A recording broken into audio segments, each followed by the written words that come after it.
বেগম খালেদা জিয়াকে যখন জেল দেয়া হয় তখনও তাকে জামিন দেয়া হচ্ছিল না, কিন্তু মানে তিনি তো আসলে দেশেই থেকেছেন, মানে সেই তুলনাটা তিনি যদি একটু। দেশে থেকেছেন, আমি বলছি তিনি দেশে থেকেছেন, তেনা কিন্তু কেউ মেরে ফেলার পরিকল্পনা করেনি। তিনি দেশে থেকেছেন এবং তিনাকে বাসায় থাকার ব্যবস্থা করেছেন, এবং সাথে একটি কাজের মেয়ে ছিলেন, আপনি জানেন।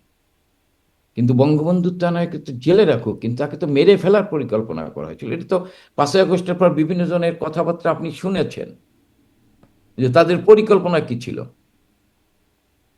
তারা শেখ হাসিনাকে হত্যা করার উদ্দেশ্যেই গণভবনকে তারা আক্রমণ করেছিল, এবং কারা কারা ষড়যন্ত্রের সাথে জড়িত আজকে তো তা আপনি প্রকাশিত হয়েছেন, কারা কারা যেটা আমরাও ষড়যন্ত্রের সাথে বিশ্বাস জড়িত করি। ছিল, মানে কারা আমি আপনার দেখলাম যেখানে আমি আমি আপনি তো দেখছেন, আমি এইগুলো এই সময় এই যে সিএসবি নিউজে তো বের হয়ে আসছে কারা কত টাকা দিয়েছেন। তা আমি মনে করি যে হ্যাঁ, আপনি বলতে পারেন, কিন্তু খালেদা জিয়াকে কিন্তু তার বাসায় থাকার ব্যবস্থা করা হয়েছিল, তার সাথে কাজের মেয়ে ছিল। আর শেখ হাসিনাকে তো হত্যা করার জন্যই হামলা করা হয়েছিল। আচ্ছা। শেখ হাসিনা 11 এক বছর আপনি কারাবন্দী ছিলেন না, সেখানেও কিন্তু তাকে স্লো পয়জন দিয়ে হত্যা করার চেষ্টা করা হয়েছিল। এই একই অভিযোগ এখন বেগম জিয়ার মানে নেতাকর্মীরাও করেন যে আপনাদের সময় তাকেও স্লো পয়জনিং করার চেষ্টা করা হয়েছে। দেখেন, যদি স্লো পয়জন করা হইতো তাহলে বেগম খালেদা জিয়া তো বেঁচে থাকতেন, আল্লাহ ওনাকে বেঁচতে নসিব করুক। শেখ হাসিনাও বেঁচে আছেন। হ্যাঁ, শেখ হাসিনা বেঁচে আছে, কিন্তু সেদিন স্লো পয়জন শেখ হাসিনাকে দেয়নি, কিন্তু চেষ্টা করা হয়েছে। আপনি একটি সাধারণ মানুষও বলবে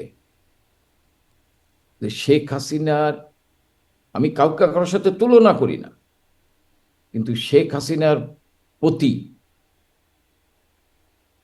যেভাবে তাকে হত্যা করার জন্য ষড়যন্ত্র করা, এটা কিন্তু বেগম খালেদা জিয়ার জন্য করা হয় না।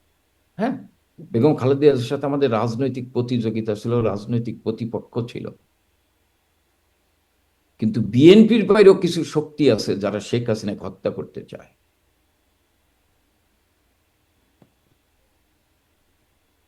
আচ্ছা। যারা শেখ হাসিনাকে হত্যা করতে চায়। আচ্ছা।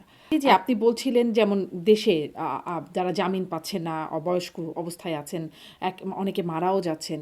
আ মানে আপনি বলছিলেন যে সম্মেলনের কথা, নতুন নেতৃত্ব আসার জন্য সম্মেলন করতে হবে। আমি জিজ্ঞাসা করছি সম্মেলন কবে হবে? তখন নিষেধাজ্ঞা প্রত্যাহার হলে আপনারা যখন রাজনীতি করতে পারবেন তখন হবে। মানে সেখানেও একটা প্রশ্নবোধক যে আসলে কবে হবে? আবার শেখ হাসিনা তিনিও বয়স্ক মানুষ, তারও ৭৮ বছর বয়স চলছে। সজীব ওয়াজেদ জয় তো বলেই দিলেন ওল্ড। তিনি অবশ্য বলেছিলেন এন্ড অফ শেখ হাসিনা এরা। এটা নিয়েও আপনার সাথে কথা হয়েছিল, কিন্তু যেটি আসলে ঠিক দল থেকে আসে নাই। ফলে আ এর মাঝখানে তো আসলে যেহেতু শেখ হাসিনার আসলেই বয়স হয়ে গেছে, ৭৮ বছর বয়সী। আপনাদের কোনো শেখ হাসিনার বিকল্প যদি না থাকে, আমার সেই প্রশ্নটাই, ফুল স্টপ হবে কিনা? আপনাদের কোনো ভাবনা নাই যে নেক্সটে আসলে কি হবে, কে হবে? কারণ আসছেন সজীব অজয় জয়ের নাম, আমরা সজীব অজয় জয়ের নাম আসছে। তিনি বলেছেন যে তিনি নিতে আগ্রহী যদি দল দেয়, কিন্তু সেটা কোনো সাড়া পাওয়া যায় নাই। কখনো কখনো সাইমা ওয়াজেদ পুতুলের নাম এসেছে, কখনো কখনো রাদওয়ান সিদ্দিক ববির নাম এসেছে। আ এ মানে এখানে কোনো দলের মধ্যে কোনো ভাবনা আছে কিনা সেটা একটু যদি আপনি একটু পরিষ্কার করতেন, এবং শেখ শোনেন, রেহানার নাম কেন আসে না সেটাও একটু শুনতে চাই। আমাদের আবেগের জায়গা হচ্ছে বঙ্গবন্ধু পরিবার, আমাদের না, শুধু তৃণমূলের কর্মীদের আবেগের জায়গা হচ্ছে বঙ্গবন্ধু পরিবার। আমাদের দলটাকে ঐক্যবদ্ধ রাখতে হবে, কারণ আমরা অতীতে দেখেছি।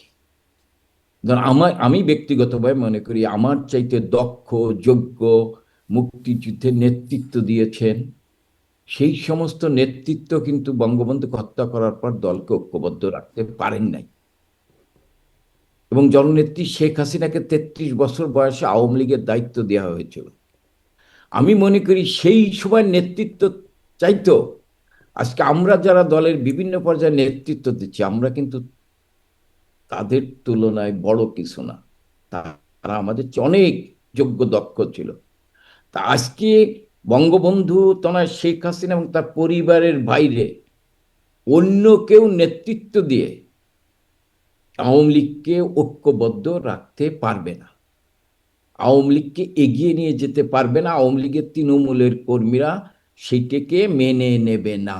তাহলে এই পরিবারের মধ্যেও তো অনেকের নাম আছে। মানে তৃণমূলের চোখে মানে কে আসলে বিবেচনায় আছে? এটা বঙ্গবন্ধুর তো না, তিনি যতদিন আল্লাহ তাকে যতদিন সুস্থ রাখবে তিনিই আওয়ামী লীগের নেতৃত্ব দেবে, তিনি নির্ধারণ করে দেবে কে এই পরিবার থেকে নেতৃত্ব দেবে। কিন্তু আমরা মনে করি যতদিন বঙ্গবন্ধু তাকে আল্লাহ সুস্থ রাখবে, এবং উনি আজকে যে অবস্থা আল্লাহ ওনাকে সুস্থ রেখেছেন, আল্লাহ যদি এই অবস্থায় ওনাকে সুস্থ রাখেন, আমার বিশ্বাস ওনার নেতৃত্বেই আওয়ামী লীগ আবার বাংলাদেশে ঘুরে দাঁড়াবে, আবার এই দুঃশাসন অপশাসন জঙ্গিদের হাত থেকে বাংলার মানুষকে উনি মুক্তি করবে। জি।